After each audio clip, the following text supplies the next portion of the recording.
Gay history. First thing, Stonewall. Whitman for sure, and Oscar Wilde. Sylvia Rivera. Queer film. Heartwarming, simple stories. The Temple Dogs. They were male cultic prostitutes that were part of the cultic ritual.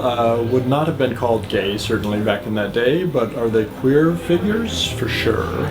I'm a playwright, and the art that inspires me the most is from artists who died from AIDS. So, my whole arm is... Actually, I have a Robert Mapplethorpe photo right here, and then I have a David Wojnarowicz tattoo right here. What these artists did is that they really embraced their identity, and they really brought it forward to people, and they were very vulnerable, and they posted, "This is who I am, this is why I do it, this is where we're going, what can you do to help?" And the second person would be Harvey Milk, for all the work that he did in political organizing, being the first out gay politician in United States history.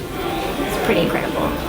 The HIV/AIDS movement as a whole really has inspired me to do the work that I'm doing.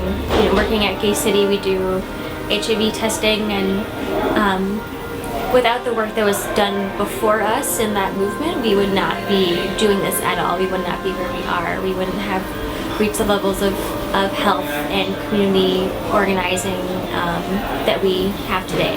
Even though I think their themes are somewhat veiled, some of the classic early directors like George Cukor and Dorothy Arzner, I think are really relevant to understanding queer history. More explicitly, contemporary directors like Derek Jarman and Lisa Cherlenko.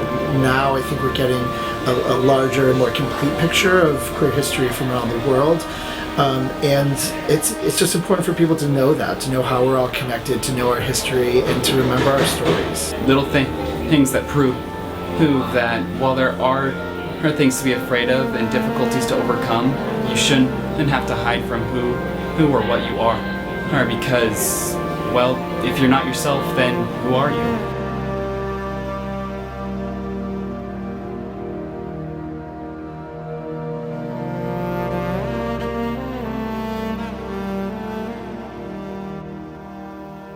Here at Gay City, the Gay Men's Health Movement, which was kind of a response to the AIDS epidemic and how it impacted our community, and some very visionary leaders who realized that we were more than a disease and decided to pick up where Harvey left off and really organize around our strengths, our power, our gifts, and Gay City builds on that every day.